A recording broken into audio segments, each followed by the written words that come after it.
आपसे बात करने जा रहा हूं। जैसा कि आप सभी को मालूम है, फोर्थ ग्रेड एग्जाम का डीवी 9 मार्च से शुरू हो रहा है, जो कि 16 अप्रैल तक आयोजित किया जाएगा और उसके बाद एब्सेंट कैंडिडेट का भी डीवी होगा। तो ये कंप्लीट प्रोसेस किस तरह से होता है डीवी, यानी कि डॉक्यूमेंट वेरिफिकेशन, यानी कि इसमें आपके दस्तावेज जांच किए जाएंगे, वो क्या रहेगी प्रक्रिया। जो पिछली 2024 हुई है आरएसएसबी बोर्ड की भर्ती परीक्षाएं 2025 में हुई थी, उसी के आधार पर मैं आपको बताने जा रहा हूं कि फोर्थ ग्रेड एग्जाम की डीवी आपके किस तरह से आयोजित की जाएगी। इसके अलावा आपका डीवी कब है, कौन से मंडल में होगा, कहां पर होगा, लोकेशन क्या है, ये सब जानकारी विभाग द्वारा जब भी जारी कर दी जाएगी, क्योंकि आपको मालूम है कल लास्ट डेट है स्क्रूटनी फॉर्म की और उसके बाद विभाग द्वारा कभी भी ये लिस्ट जारी हो सकती है। और जैसे ही लिस्ट जारी होगी आपको यूट्यूब चैनल के माध्यम से बता दिया जाएगा। इसलिए अगर अभी तक आपने चैनल सब्सक्राइब नहीं किया तो चैनल जरूर सब्सक्राइब कर लीजिए, नोटिफिकेशन भी ऑन कर लीजिए, क्योंकि इस यूट्यूब चैनल पर आपको फोर्थ ग्रेड एग्जाम से जुड़ी पल पल की अपडेट दी जाती है, फिर चाहे वो अपडेट कोर्ट से आए, विभाग से आए या फिर बोर्ड से आए। तो चलिए वीडियो स्टार्ट करते हैं। फोर्थ ग्रेड एग्जाम में डीवी में क्या रहता है प्रोसेस।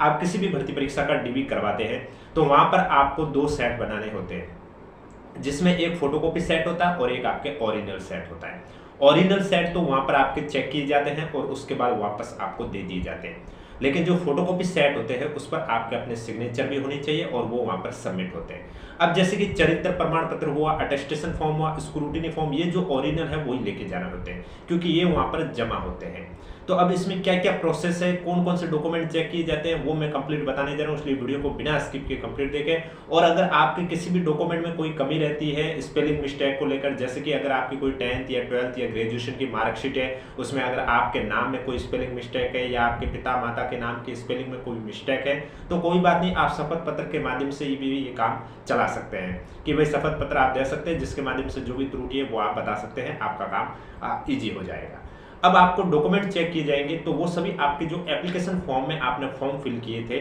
जिसमें आपने डाटा फिल किया था, उसी के आधार पर चेक किया जाएगा, क्योंकि जो आपका सिलेक्शन हुआ है, जिस कैटेगरी से हुआ है,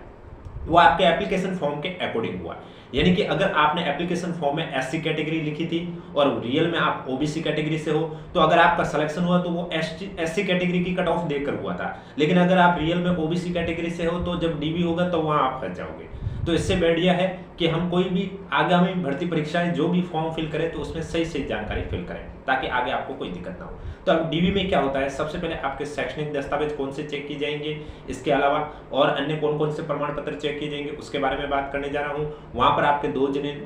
डॉक्यूमेंट वो चेक करेंगे, एक आपके ओरिजिनल डॉक्यूमेंट चेक करेगा तो दूसरा आपके फोटोकॉपी सेट है वो चेक करेंगे। तो ओरिजिनल डॉक्यूमेंट की बात करें तो सबसे पहले जैसे कि अगर आपने शैक्षणिक योग्यता फॉर्म में 10th के साथ साथ 12th की भी फिल की है, ग्रेजुएशन की भी फिल की है, और अब अगर आपको डाउट लग रहा है कि हम 12th की मार्कशीट ग्रेजुएशन की मार्कशीट को लेके जाए या नहीं लेके जाए, तो उस कंडीशन पर मेरा मानना है कि आप लेके जाइए, क्योंकि वहां पर अगर वो ऐसा बोल दे कि आपने अगर एप्लीकेशन फॉर्म में इन डाटा का जिक्र किया है तो ये हमें डॉक्यूमेंट दिखाइए, तो फिर आपको दिखाना भी होगा। कहीं ना ऐसा भी बोल दे तो इससे अच्छा है कि हमें वापस से चक्कर ना निकालना पड़े। तो इससे बढ़िया यही रहेगा कि अगर आपने एप्लीकेशन फॉर्म में जो जो शैक्षणिक दस्तावेज का जिक्र किया है वो सभी आप लेके चले जाइए, फोटोकॉपी सेट भी और ओरिजिनल भी। इसके अलावा शैक्षणिक योग्यता में अब देखो, किसी के जैसे कि 10th में अंक तालिका और प्रमाण पत्र अलग अलग होते हैं, तो किसी के एक ही होता है, तो फिर जिनके वो अलग अलग बोर्ड द्वारा दिए जाते हैं तो फिर उनको वो दोनों लेके जाने होते हैं, और जिनके एक ही है तो वो उनको फिर एक ही लेके जाने होते हैं। अब आपके डॉक्यूमेंट एक एक बात करूं मैं, तो सबसे पहले आपको वहां पर चेकलिस्ट भी जारी कर दी जाएगी जब विभाग द्वारा ये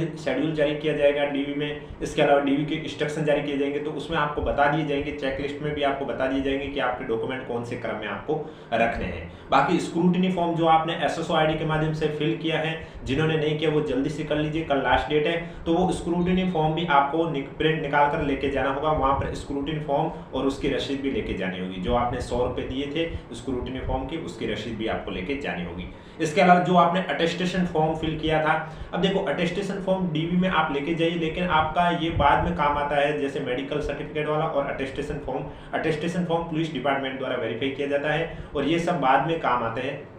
और अटेस्टेशन फॉर्म अगर 2 लेके जा रहे हैं तो दोनों पर गैजेट ऑफिसर के साइन स्टाम्प सहित होनी चाहिए।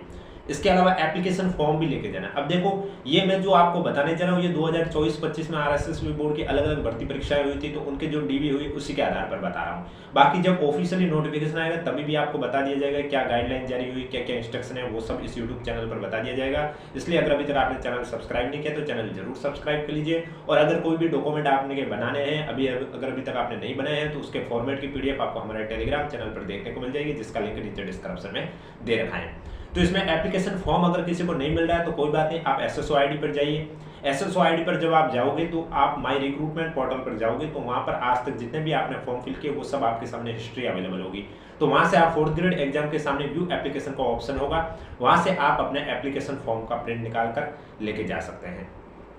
इसके अलावा शैक्षणिक दस्तावेज में जो आपने फॉर्म फिल करते समय जिन जिन बातों का उल्लेख किया है, 10वीं के अलावा अगर 12वीं, ग्रेजुएशन, RSCIT या पोस्ट ग्रेजुएशन का उल्लेख किया है तो वो भी आप लेके जाइए, ताकि वहां पर आपको बाद में कोई दिक्कत ना हो।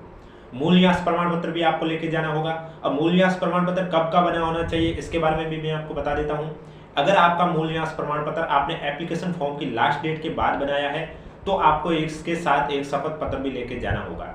अन्यथा फिर आपको प्रोविजनल कैटेगरी में रख देंगे अगर आप समय पर नहीं दिखाओगे तो। देखो प्रोविजनल का अर्थ यही होता है अस्थायी, यानी कि किसी भी कैंडिडेट को जब फाइनल रिजल्ट आता है तो प्रोविजनल क्यों रखा जाता है, क्योंकि डीवी के समय उनसे जो दस्तावेज कमी हो गई है वो मांगे गए थे लेकिन उन्होंने समय पर नहीं दिए, उस वजह से फाइनल रिजल्ट जारी हुआ, तब तक उन्होंने दिए नहीं थे, इस वजह से उनका रिजल्ट प्रोविजनल कर दिया जाता है। उसके बाद स्थायी तभी किया जाता है जब वो डॉक्यूमेंट जो कमी है वो दिखाएंगे तभी, उसके बाद ही आपका स्थायी किया जाएगा। जाति प्रमाण पत्र के बारे में बात करें तो जाति प्रमाण पत्र देखो अगर SC ST कैटेगरी के हो तो एक बार अगर आपके एप्लीकेशन फॉर्म की लास्ट डेट से पहले का बना हुआ है तो वो जीवन पर्यंत वैलिड रहता है। लेकिन अगर आप EWS कैटेगरी से हो, OBC नॉन क्रीमिलियर से हो, MBC नॉन क्रीमिलियर से हो और आपका जाति प्रमाण पत्र 1 साल से ज्यादा पुराना है तो आपको नया बनाना होगा, या फिर आप शपथ पत्र के माध्यम से भी काम चला सकते हैं, लेकिन शपथ पत्र के माध्यम से मैक्सिमम 3 साल तक काम चला सकते हैं। उससे भी ज्यादा पुराना जैसे कि अभी 2026 चल रहा है और आपका जाति प्रमाण पत्र 2016 का बना हुआ है तो उस कंडीशन पर आपको 2016 वाला भी लेके जाना होगा और नया बनाया है वो भी लेके जाना होगा और नया बनवाना भी होगा, क्योंकि जाति शपथ पत्र है वो मैक्सिमम 3 साल तक का वैलिड रहता है। लेकिन अगर आपका 2016 यानी कि 10 साल पहले, 9 साल पहले अगर बना हुआ है तो फिर आपको नया भी बनाना होगा और पुराना वाला भी लेके जाना होगा। इसके अलावा जिन पर EWS सर्टिफिकेट जिनका है वो उनको वो दिखाना होता है। इसके अलावा जो भी फॉर्म फिल किया है, अगर आपने स्पोर्ट्स पर्सन से फॉर्म फिल किया है या फिर दिव्यांग कैटेगरी से फॉर्म फिल किया या भूतपूर्व सैनिक से किया या किसी महिला ने विधवा या परित्यक्ता कैटेगरी से फॉर्म फिल किया तो उनका जो डीवी के लिए नंबर आया तो उसी कैटेगरी के अकॉर्डिंग आया तो फिर आपको उस कैटेगरी के लिए सर्टिफिकेट दिखाना होगा। अगर आपने स्पोर्ट्स पर्सन से फॉर्म फिल किया तो स्पोर्ट्स का सर्टिफिकेट आपको दिखाना होगा और ये सभी सर्टिफिकेट आपके एप्लीकेशन फॉर्म की लास्ट डेट से पहले के होने चाहिए, उसके बाद का आपका स्वीकार नहीं किया जाएगा। चाहे वो खेल प्रमाण पत्र हो, दिव्यांग वाला हो, भूतपूर्व सैनिक वाला हो या किसी महिला के लिए विधवा या परित्यक्ता कैटेगरी जो भी हो। इसके अलावा आपके चरित्र प्रमाण पत्र जैसा कि आप सभी को मालूम है। अब देखो टोटल आपका डीवी है वो 9 मंडल में आयोजित किया जाएगा। 9 मंडल कौन से वो भी आपको मालूम है, जयपुर, जोधपुर, बीकानेर, अजमेर, कोटा, इसके अलावा आपके उदयपुर, पाली, चूरू और भरतपुर। तो इन 9 मंडल में आपका जहां तक मुझे लग रहा है जिस मंडल में आपका जिला है उसके अकॉर्डिंग आपका डीवी होगा, यानी कि आपके जो नजदीकी आपके जिले के जो नजदीकी मंडल है उसमें आपका डीवी होगा। जहां तक मुझे यही लग रहा है, यही पॉसिबिलिटी लग रही है, क्योंकि आप देख सकते हैं जब एग्जाम होता है तो उसके सेंटर भी हमारे, जैसे कि एग्जाम अगर कोई है 8 जिलों में हो रहा है तो हमारा सेंटर कौन से जिले में आता है, जो हमारे जिले के नजदीकी जिला होता है। तो उसके अकॉर्डिंग जहां तक मुझे लग रहा है यही होगा और यही आगे होने वाला कि आपका डीवी कौन से जिले में होगा, जो आपके जिले के नजदीक मंडल है उस मंडल में होगा। लेकिन उसमें कौन सी डेट होगी, कहां पर आना होगा मंडल में, वो सब विभाग द्वारा जल्द ही जारी हो जाएगा। तो जैसे ही जारी होगा आपको यूट्यूब चैनल के माध्यम से बता दिया जाएगा। इसलिए अगर अभी तक आपने चैनल सब्सक्राइब नहीं किया तो चैनल जरूर सब्सक्राइब करें। अब बात करते हैं चरित्र प्रमाण पत्र। अब देखो अंतिम शिक्षा जहां से भी आपने प्राप्त की, एक तो वहां का आपको चरित्र प्रमाण पत्र बनाना होगा और इसके अलावा 2 अलग अलग राजपत्रित अधिकारियों द्वारा जारी नवीनतम चरित्र प्रमाण पत्र, यानी कि जो राजपत्रित अधिकारियों से आप बना रहे वो नया होना चाहिए, 6 महीने से ज्यादा पुराना नहीं होना चाहिए। और एक आपने जहां से भी अंतिम शिक्षा प्राप्त की है वहां का चरित्र प्रमाण पत्र आपको बनवाना होगा। जो अंतिम शिक्षा वाला होगा वो तो आपको वापस दे दिया जाएगा ओरिजिनल चेक करने के बाद, लेकिन जो राजपत्रित अधिकारी वाला होगा वो आपके वहां पर सबमिट हो जाएगा, वो आपको वापस नहीं दिया जाएगा क्योंकि वो आपके वहां पर सबमिट होगा।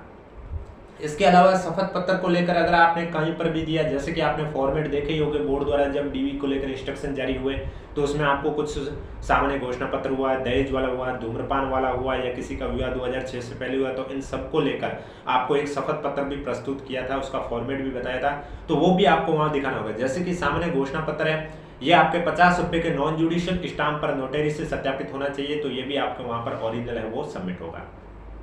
इसके अलावा दहेज संबंधी, चाहे आप विवाहित है या अविवाहित, दोनों कैंडिडेट को, सभी कैंडिडेट को जिनका भी डीवी है उन सभी को दहेज से रिलेटेड वो फॉर्मेट आपको फिल करके दिखाना होगा। यानी कि जो विवाहित है उन्होंने विवाह के समय दहेज नहीं लिया, और जो अविवाहित है वो भविष्य में दहेज नहीं लेंगे, इसको लेकर एक आपसे शपथ पत्र प्रस्तुत करवाया जाता है, वो आपको दिखाना होगा, और ये भी आपके 50 रुपए के नॉन जुडिशियल स्टाम्प पर नोटरी से सत्यापित होना चाहिए। इसके अलावा जिनका विवाह 2006 से पहले हुआ, तो उनका विवाह पंजीयन का फॉर्मेट है, वो भी मैंने आपको हमारे टेलीग्राम चैनल पर बता दिया, आप वहां जाके देख सकते हैं, और वो भी आपके 50 रुपए के नॉन जुडिशियल स्टाम्प पर नोटरी से सत्यापित होना चाहिए। अगला है संतान संबंधी घोषणा पत्र, ये भी आपको सामने कागज पर आपको इसका फॉर्मेट बताना होगा। फिर एक आपका आता है धूम्रपान गुटखा सेवन, यानी कि आप धूम्रपान और किसी प्रकार के गुटखे का सेवन नहीं करते हैं, इसका भी फॉर्मेट आपको हमारे टेलीग्राम चैनल पर देखने को मिल जाएगा, आप वहां से देख सकते हैं, और ये भी आपके सामने सादे कागज पर है। एक आपका संविधान संबंधी प्रतिज्ञा शपथ पत्र है, तो वो भी आपको सामने सादे कागज पर ही लिखकर फॉर्मेट, इसका भी आपको उस पीडीएफ में देखने को मिल जाएगा, तो ये भी आपके वहां पर दिखाने होंगे। इसके अलावा हैंड रिटन, यानी कि आपको मालूम है हिंदी और इंग्लिश लिखा होता है, उसके नीचे खाली जगह होती है, आपको हिंदी में लिखना होता है, हिंदी के नीचे इंग्लिश में लिखा होता है, और दोनों जगह आपको अपने सिग्नेचर कर देने होते हैं, वो भी फॉर्मेट आपके वहां पर क्या होगा, सबमिट किया जाएगा। ये तो आपके हैंड रिटन को लेकर था। और अगर किसी का सिलेक्शन जैसे कि टीएसपी और नॉन टीएसपी दोनों से हो गया है, तो फिर उन्हें एक विकल्प पत्र है वो प्रस्तुत करना होगा कि आप फाइनली रूप से किस में सेलेक्ट चाहते हो, टीएसपी में या नॉन टीएसपी में। जिनका दोनों में सिलेक्शन हो जाता उनके लिए उनको वो भी सादे कागज पर दिखाना होगा। इसके अलावा कोई अगर विधवा या परित्यक्ता महिला है, उन्होंने पुनर्विवाह घोषणा को लेकर है, यानी कि उन्होंने पुनर्विवाह नहीं किया, इसको लेकर एक सामान्य सादे कागज पर, इसका भी फॉर्मेट आपको हमारे टेलीग्राम चैनल पर देखने को मिल जाएगा, आप जाके देख सकते हैं। इसके अलावा पहले से अगर कोई सरकारी नौकरी या सेवा में है तो उन्हें अनापत्ति प्रमाण पत्र भी प्रस्तुत करना होगा, जिन पर लागू हो रहा है उन्हें वो एनओसी भी दिखाना होगा, तभी आपको उस कैटेगरी का बेनिफिट मिलेगा, अन्यथा आपको किसी भी कैटेगरी का बेनिफिट नहीं मिलेगा। तो टोटली यही है कि यानी एप्लीकेशन फॉर्म फिल किया था, जब आपने जो दस्तावेज आपने जिस दस्तावेज का जिक्र किया है, चाहे आपने अगर फॉर्म एक्स सर्विसमैन से भरा है तो फिर आपको वहाँ उसकी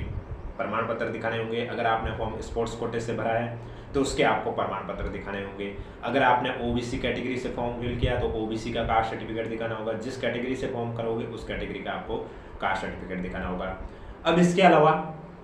स्क्रूटिनी फॉर्म की, जैसा कि आप सभी को मालूम है लास्ट डेट कल है, तो जिन्होंने अभी तक फॉर्म फिल नहीं किया वो जल्दी से कर लीजिए। और अगर जैसा कि मैंने आपको पहले भी कहा है, अगर आपके कोई दस्तावेज में कोई त्रुटि है, चाहे वो डेट ऑफ बर्थ को लेकर हो, नाम को लेकर हो, माता पिता के नाम के स्पेलिंग को लेकर हो, तो आप शपथ पत्र प्रस्तुत करोगे तो वहाँ पर कोई दिक्कत नहीं आएगी। अब देखो, इसलिए मैं कह रहा हूँ कि अगर आपको किसी भी दस्तावेज में कोई कमी लग रही है तो बेटर यही रहेगा कि आप, अगर ऐसा लग रहा है कि ये दस्तावेज लेके जाना चाहिए या नहीं लेके जाना चाहिए, उस कंडीशन पर आप वो दस्तावेज लेके जाइए, क्योंकि वहाँ पर एक दो दस्तावेज ज़्यादा होने से कोई दिक्कत नहीं होगी। लेकिन ऐसा ना हो कि जिस दस्तावेज को लेकर आपको मन में डाउट था और वो आप लेके नहीं गए और वहाँ आपसे मांग लिया गया, फिर आपको वापस चक्कर निकालने होंगे। तो इससे बढ़िया है कि एक दो दस्तावेज ज़्यादा हो जाएंगे तो कोई दिक्कत नहीं होगी, लेकिन कम हो गए तो फिर दिक्कत हो सकती है। तो इस तरह से आराम से आपका डीवी हो जाएगा। और जो कैंडिडेट, जैसा कि आप सभी को मालूम है, डीवी अलग अलग चरणों में हो रहा है, टोटल 8 चरणों में आयोजित होगा। 9 मार्च से लेकर आपके 16 अप्रैल तक डीवी आयोजित हो रही है। अब अगर इस बीच कोई कैंडिडेट एब्सेंट रह जाता है, किसी भी कारणवश किसी का कोई एग्जाम आ जाता है या कुछ भी कारण हो सकता है, तो उन्हें प्रथम अवसर दिया जा रहा है 24 अप्रैल का, यानी कि वो 24 अप्रैल को जो भी उनकी लोकेशन बताई गई है, पहले जो बताई गई है उसी लोकेशन पर उनको आना होगा। अगर 24 अप्रैल को भी कोई कैंडिडेट वापस नहीं आता है तो फिर लास्ट एक और चांस दिया जाएगा 1 मई को, वो अपना डीवी करवा सकते हैं। अगर उसके बावजूद भी नहीं आया तो फिर उसका आगे की पात्रता पर विचार नहीं किया जाएगा और उसके बाद आगे विभाग और बोर्ड ये अपने अकॉर्डिंग निर्णय लेगा। इसके अलावा फाइनल सिलेक्शन एक बार डीवी जैसे 9 मार्च से शुरू होगा तो स्टूडेंट से रिव्यू लेकर भी आपको इस यूट्यूब चैनल के माध्यम से बता दिया जाएगा कि पहला दिन डीवी में क्या रहा, क्या प्रोसेस रहा है पूरा, किस तरह से दस्तावेज चेक किए गए हैं, पर स्टूडेंट में कितना समय लगा है, कंप्लीट एंट्री से लेकर एग्जिट तक का प्रोसेस जो भी है वो आपको इस यूट्यूब चैनल के माध्यम से बता दिया जाएगा। इसलिए अगर अभी तक आपने चैनल सब्सक्राइब नहीं किया तो चैनल जरूर सब्सक्राइब करें, नोटिफिकेशन भी ऑन रखिए। और PDF के लिए अगर अभी तक आपने हमारा टेलीग्राम चैनल